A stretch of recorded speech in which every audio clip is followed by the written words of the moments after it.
All right, everyone, welcome to Conversations in Horror. My name is Kevin L. Powers, and I'm the host for this amazing podcast. But today we are going to be talking about a holiday movie, even though it is not the holidays, with my very special guest, Dave Watkins. Dave, tell everybody a little bit about yourself before I get into the movie we will be discussing today.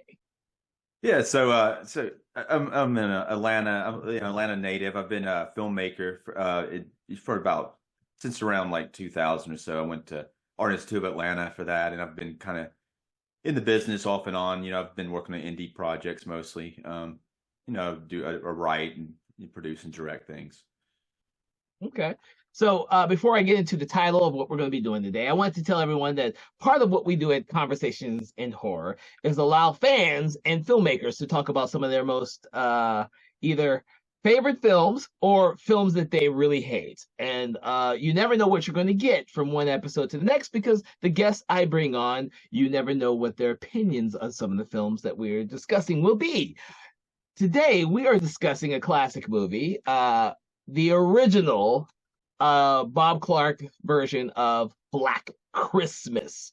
Now, there has been two remakes of this movie, both completely different from one another, but we're going back to the very beginning and discussing the original film from the guy who directed such things as Death Dream and Children Shouldn't Play with Dead Things, and of all other things, A Christmas Story. So let's dig deep into Black Christmas by asking Dave kind of like what was his first impression of this movie when you first saw it. So the first time I saw this movie, it was a while back. I think I saw it maybe on. It may have been probably DVD. It may have been on TV, but it was in comparison to the new upgraded remasters. The quality wasn't as good on the video and the audio. Also, I should say about the movie. It is a 1974 movie in context and it's a slasher movie. The slasher movies starting in 1978 with Halloween. That's when they started to become very popular. But as far as like, it's almost like a prototype in a way for Halloween. Halloween did like use some of the elements in the movie. But as far as like my reaction to the movie, I thought it was I guess lackluster the first time I saw it. Upon other reviewings, especially seeing it in a better quality, I do have a better appreciation for it, and it could be just age as well. Because first time I saw it, I was expecting, or I guess like wanting to see more. Where in this movie, there is some, you see some stuff on screen, but a lot of things happen off screen. But as far as like the way it's written and I guess in kind of somewhat of the themes of it are pretty good. I mean, I like the movie overall, So but even movies I don't like, I could find things that I do like about them in some way. Yeah. But this movie, I mean, I don't know. I think I like watching it. It's not even like I think it's got like I don't know. All right, go ahead. well, that's kind of the reactions we get from films. Since there have been two remakes since this film, going back to the original, some people will have a different reaction. That being the one in the early 2000s, which was a straightforward horror film, and then the most recent one was a feminist outlook on the same concept. With this film, I will tell you, when I first saw it, it was actually after I realized who Bob Clark was, because Children Shouldn't Play with Dead Things was one of my favorite zombie films. But also, I just saw that. I saw that for the first time recently. I thought it was just pretty good. They got a remaster of that too.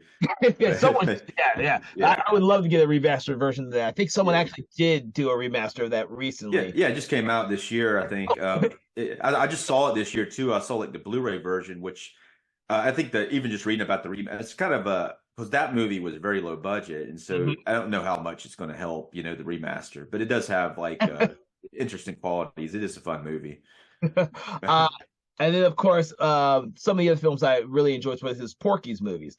I didn't know who Bob Clark was when I first saw Black Christmas, his version of Black Christmas, but I did know who he was after I'd seen Children Shouldn't Play with Dead Things, because I had actually learned who he was and then went back to watch that. Porky's, I actually has probably watched more times than I should have when I was a kid. Yeah. Just Yeah. I think I did see Porky's. Like I know there's a few actors, and I was looking at it. I don't remember Porky's very much. I remember seeing the video, the VHS covers. I think I did maybe. Is that the one with? I may be thinking about another one. I remember seeing the video covers. There's like two of them, but wasn't there another one that had like Kim Cattrall in it? And she's like I guess they call her Lassie, like the dog or something. That's not Porky's, is it? That's something else similar. Yeah, well, when you said Kim Cattrall, the first thing that came to mind was Police Academy. But Kim Uh, Cattrall is in Porky's, by the way. yeah. So I have seen it. It's just been a long time, obviously. Yeah, but But yeah, but the thing is, Bob Clark's style didn't really show people anything. I mean, he went back and forth from the horror movies to the comedies to the slapsticks early sex comedies like Porky's. But he was never really defined by any one genre, which is probably why Black Christmas has been kind of quietly been forgotten, which is why we're discussing it.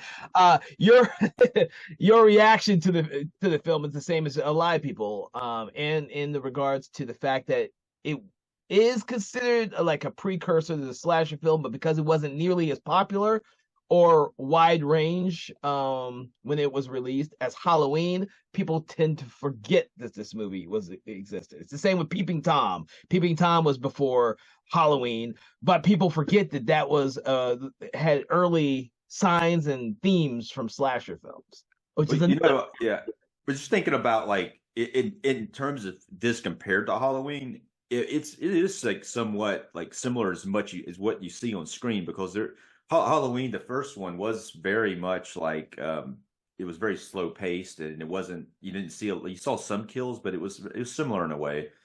There's a kill in this movie that's pretty good in the when Margot Kidder's character who I think gets killed too early in the movie, but probably about like three-quarters of the way through when she's asleep in the bed and then she has these like bunch of like clear statues in her room. She collects them, but then there's a unicorn one, and it takes the unicorn statue and it stabs her with it. And I think it's just the way it doesn't show a lot, but it's the way that it's shot. There's a lot of stuff in this movie too. If you look at the cinematography, it's a lot of kind of like artsy type of shots that look pretty cool. I think they did a really good job with it. If you think about it, with that kind of aspect, if you're not looking at it like a horror movie, but I mean, not that horror movies should have that in them, but it does have some very, very, very nice cinematography in it.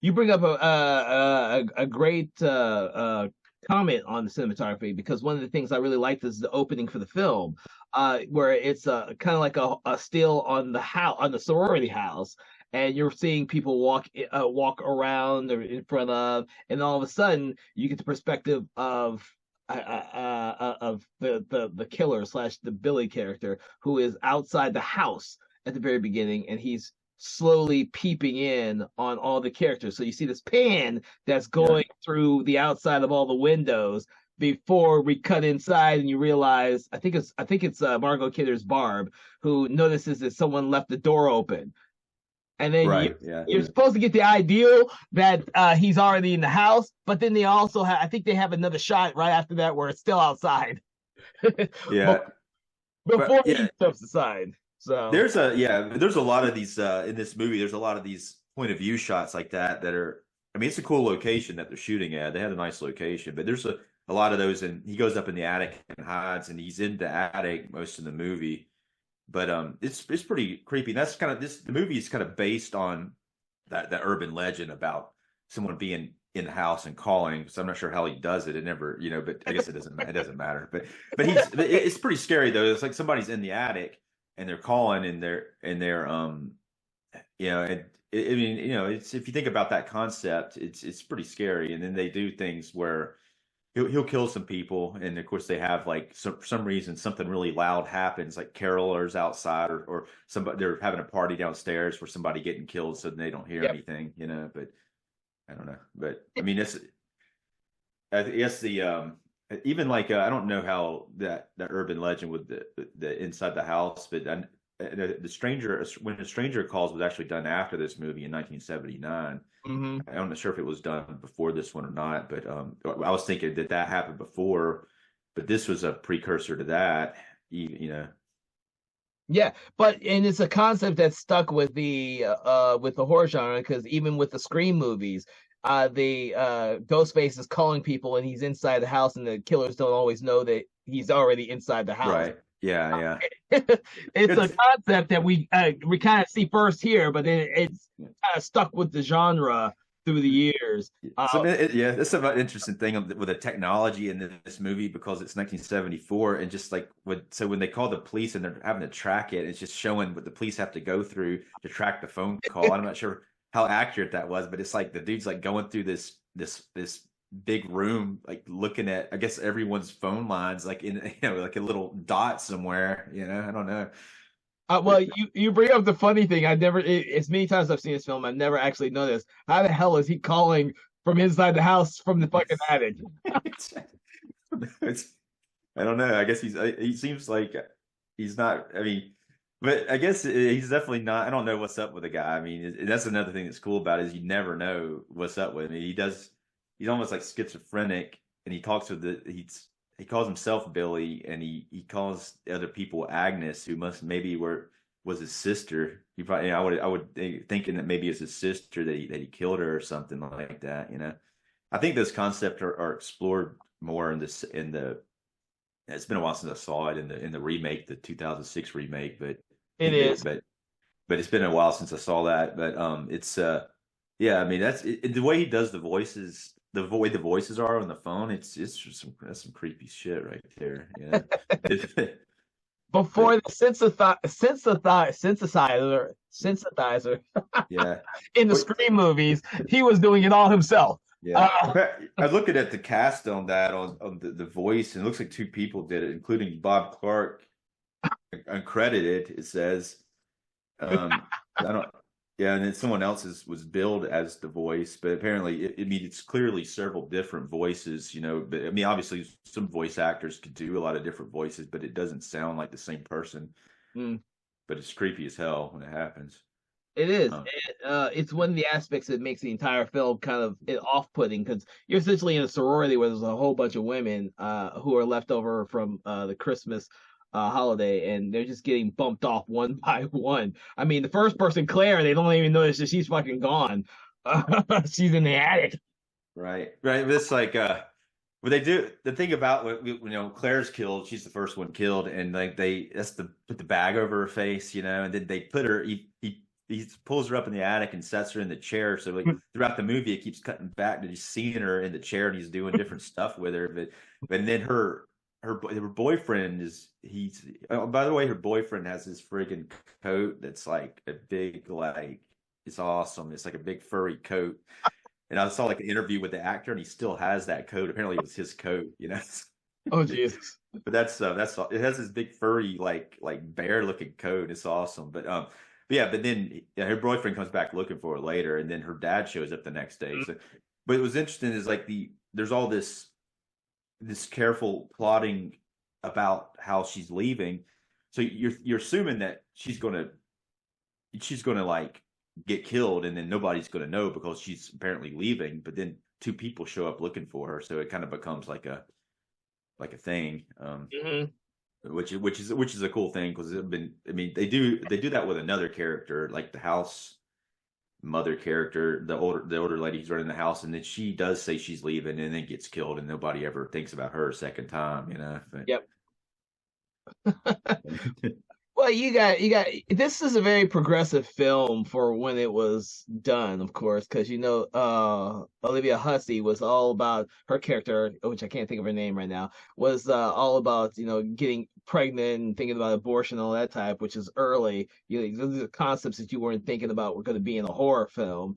And of course that's but kind of like I guess the what do you call it? Yeah, The motivation for her right. boyfriend going crazy and Well, possibly killing yeah, people. I think that it also her boyfriend's played by was it Cure Dulé from 2001: A Yeah. Space Odyssey. I hadn't really seen him in too many other things, but he's pretty good in this. He's kind of unhinged almost from the beginning. He seems like he's a musician and he's just kind of on the edge. He's kind of like a red herring character, and they even like if you weren't paying really good attention at the end, you could even assume that he was the killer the whole time. But because but at the same time he's clearly not. But he is I guess she wants to have an abortion, and it's funny because she's the main character. It's, that kind of like makes the character somewhat unlikable to begin with, and and you make this thing like I would you thinking like I don't know what the writer was thinking with this exactly. The writer's name was Roy Moore, but I was looking him up. I didn't see like he did some other stuff, and nothing too much, just but nothing I recognized other than he's credited for the other Black Christmas things because he wrote the original script. But anyway, so you thinking tracking what she's going with this pregnancy, you think that it would be a situation where she would, after all this, decide that she's going to keep the babies. What I thought maybe they were going for there, but definitely wasn't what they were going for. But especially considering the very end, which is which at the very end of it, it's just, I guess it's hilarious to, before you even talk about that, it's hilarious how the cops are presented in this movie, because the cops make a lot of mistakes, and in this John Saxon plays like a very similar role that he played in Nightmare on Elm Street. Yeah. But he plays the main cop, and the way he holds himself, he seems like he knows what he's doing. He seems like he's in charge and all this. But if you look at what happens, if someone else is playing that role, it could have easily gone a little goofier. But there is a goofy cop in there. He's making mistakes too. But even John Saxon's character, they do stupid stuff. There's these bodies in the attic, and he goes to the house twice, and they never bother to check out the whole place.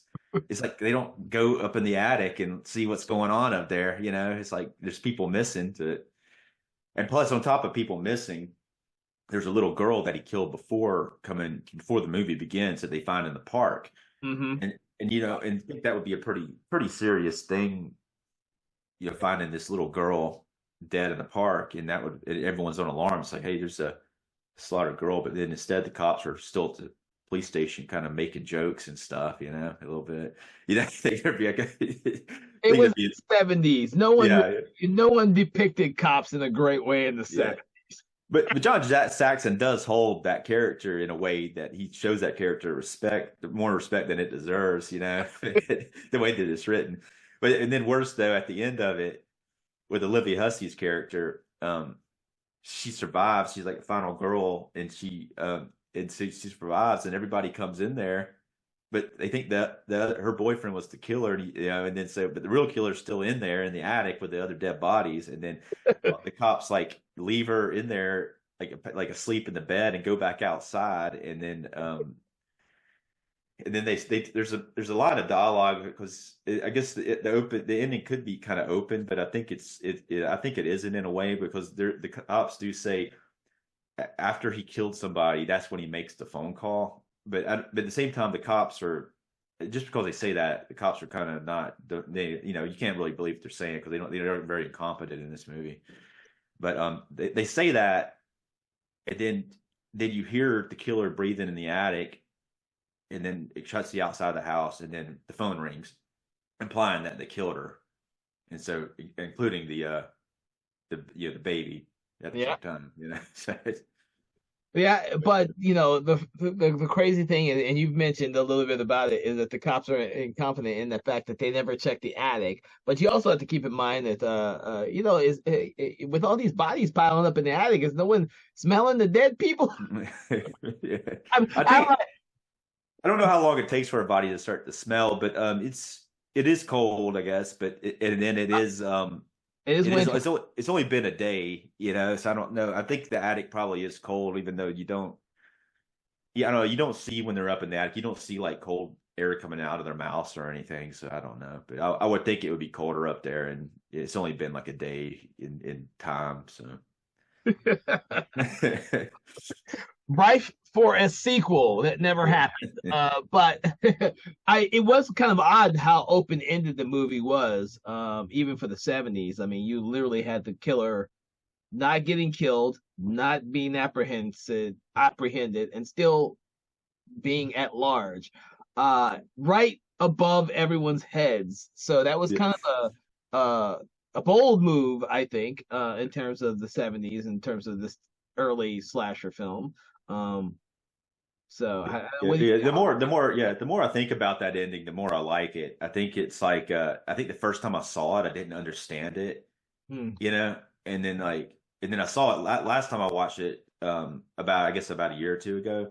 And it was kind of off-putting because you kind of wanted the character to survive and make that decision about keeping the baby. But then I do like the darkness of it in a almost like a comedic way, you know. If not that it's not presented as a comedy, but I guess it's like a dark humor to me. It's like, you know, I don't know. It's probably not that funny, but I think it's somewhat dark Oh humor. no, no, I think it's funny. I think Margot Kidder has a lot of the funny moments in there because she's the drunk who's always drinking the entire time. So Yeah. with all these darker thriller moments when you have the POV of the killer are mixed in with the Margot Kidder character who has to be told to go to bed because she's a little too drunk. Right. But she's a very bold character at the very beginning. Those type of scenes are like they are funny, but once she dies so early, you don't have that balance anymore because the whole film becomes really serious because all the other characters are serious and all the issues that are presented Yeah. are serious. It becomes a much darker film. You are Yeah. I really liked Margot Kidder in the movie. She was like very she's very good in it as far as just her energy. Yeah, I felt like, Mhm. a lot of energy coming off of her, especially in the opening scene, like in the party scene and it's actually focuses on her for the first part where it doesn't like, I mean, Olivia Hussey's there, but it's not really, doesn't really present her as the main character immediately, you know. No, no. When you think about it first, you might think it might be Claire because Margot Kidder's character actually calls her. I wrote it down. The professional virgin right before she's killed. Yeah, yeah. Whereas we all know that Barb has been sleeping around and has plenty of fun, and we all know that Olivia Hussey's character has because she's pregnant. We all know that. The one person who is actually the virgin is the first person killed in the movie. Right. Yeah. Yeah. It is. That's almost like something that would be done now that would be ironic, but then it wasn't. It was just part of the screenplay. You know, it wasn't like, so it wasn't like we're going to go against convention and make the first person killed a virgin. You know that. Well, I guess that the virgin thing wasn't established maybe Friday the 13th or something. You know. Much later, not Yeah. as early as Halloween, none of that stuff. I think some right around Friday 13th and some of the films after that they probably did that. Well, yeah, that's what makes me think that there may. I mean, it probably was intentional, like not in the way that it would be now, but it probably was something the writer was trying to say about the characters, you know, in a way that, that he. I don't know what the writer was thinking, like, but in a way, it could go down this way where he was maybe pro-abortion, and so it would make sense that he does kill the characters in the order that he kills them, and. Hmm. But I don't know. I don't know what he was thinking. I don't want to say that, but I guess it could be taken that way, whether he meant it or not. No, but that's an interesting concept to look at the film on a like another viewing.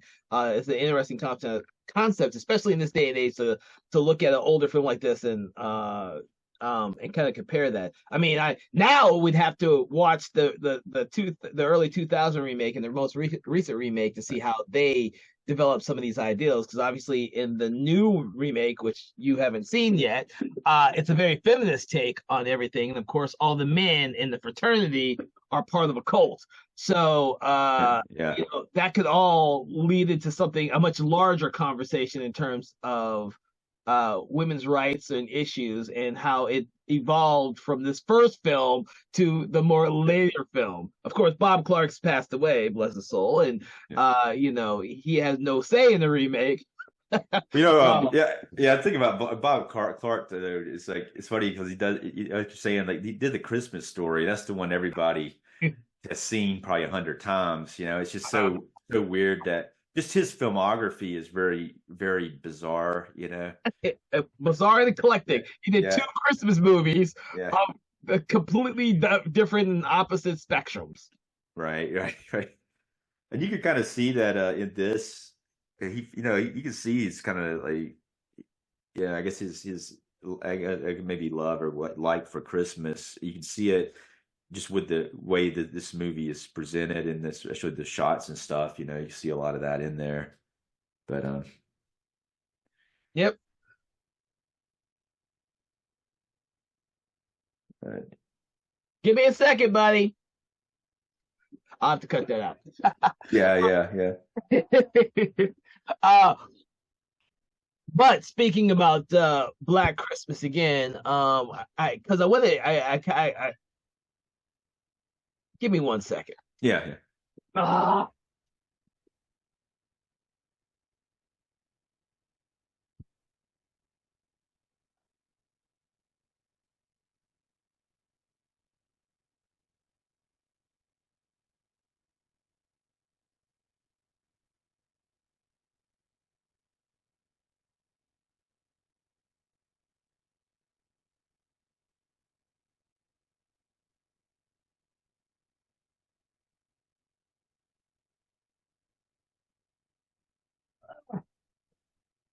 at least we're in a good stopping point.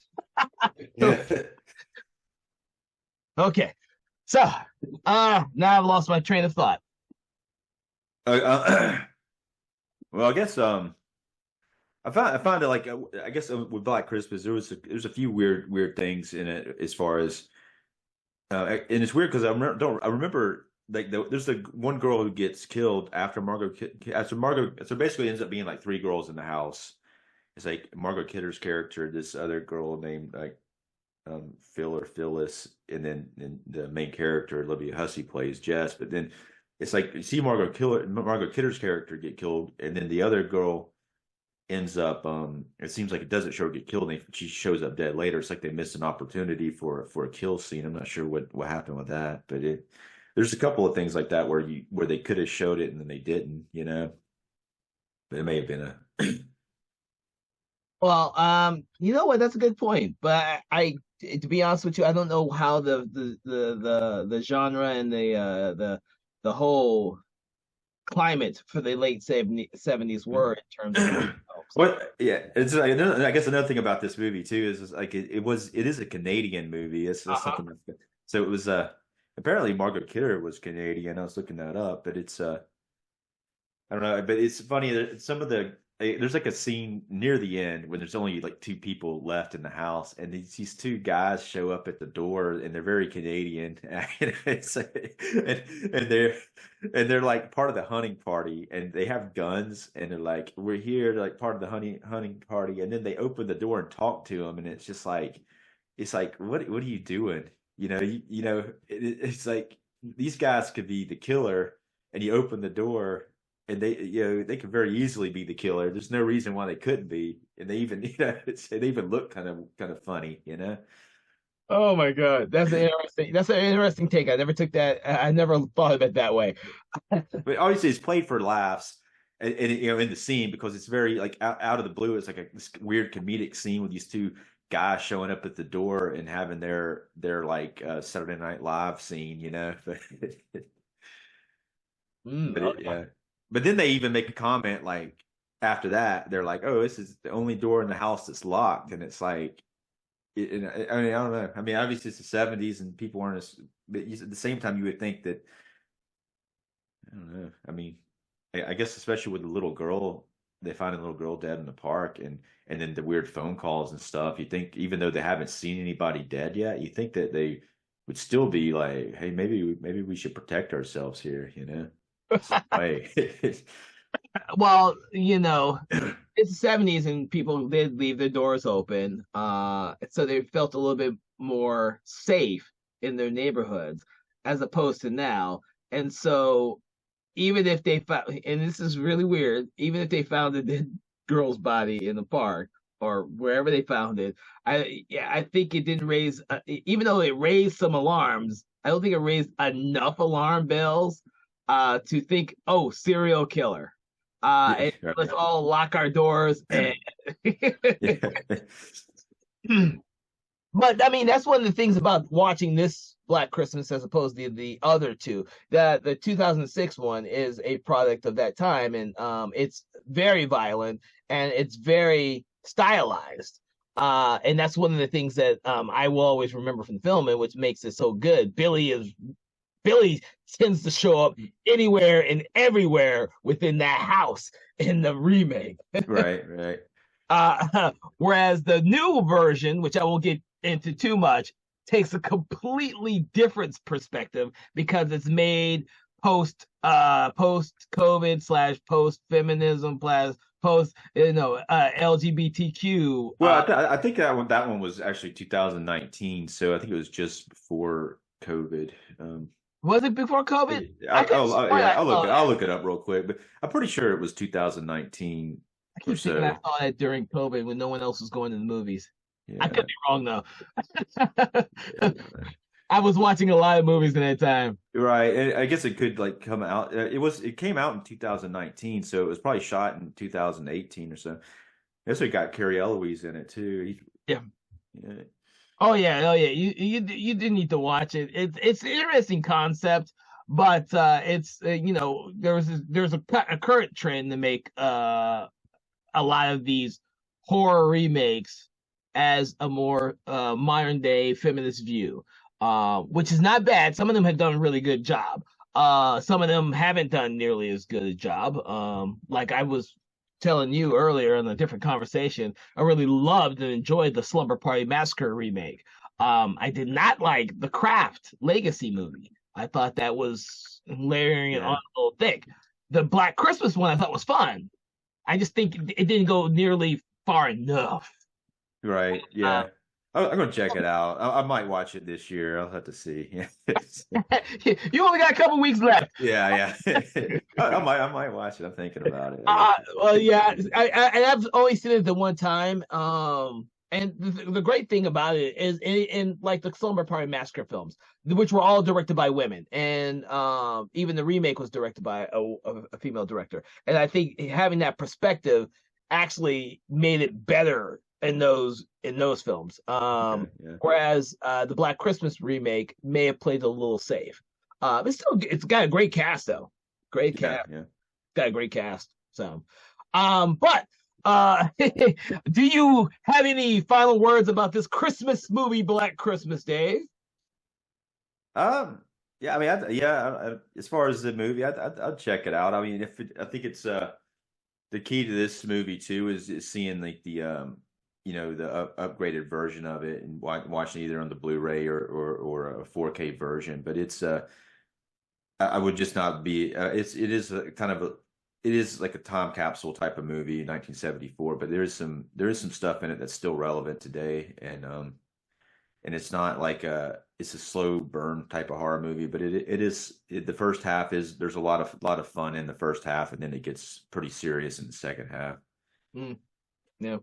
I will say that whether or not you're a fan of Bob Clark or not, or if you even know who Bob Clark is, because Dave has put it on everyone who's listening probably has seen A Christmas Story, but has not seen Black Christmas, which is the other side of his Christmas fetish. I think it's a good film to check out, especially if you've only seen the one or both of the remakes. It's always good to see where the original concept came from. Not only to see how it has evolved over the many different generations, but also to see and appreciate an older style movie that was ahead of its time versus a newer movie, which is trying to be ahead of its time.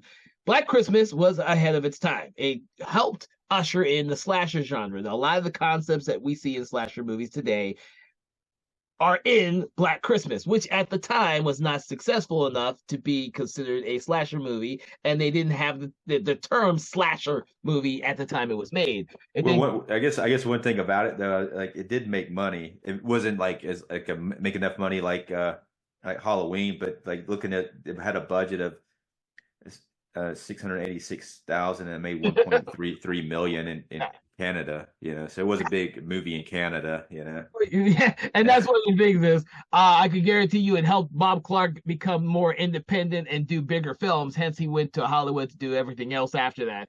Uh, like David Cronenberg did. David Cronenberg did. He made a lot of smaller budget films before he made it big and went off to Hollywood and shot a shit ton of great movies. But he didn't go off to do comedies like Bob Clark did. Yeah, yeah. And if you have not checked out any of his other horror movies, please check out stuff like Children Shouldn't Play with Dead Things, which is another one of my favorite zombie movies, and maybe a film that we will get around to one day in Conversations on Horror. That being said, I would like to thank my guest, Dave, for joining me on this conversation, and everyone else who is listening. Please check out some of our previous episodes, and don't forget to check out some of our future episodes, because we are going to be talking about a lot of great classic and cult horror films from here on out. This is just a small piece of what we do here. And hopefully we'll see you on the next one, and check us out on social media. All right. Everyone out there, thank you for joining us, and have a good day. Conversations in Horror is a Broken Lighthouse Pictures production, produced by Kevin L. Powers, executive produced by Kelly A. Inoka, and originally filmed via Zoom technology. Conversations in Horror is hosted by Kevin L. Powers and co-hosted by various horror film lovers and filmmakers. To learn more about Mr. Powers, please make sure to check out his Patreon page and other social media platforms. Conversations in Horror is copyright 2024 Broken Lighthouse Pictures production.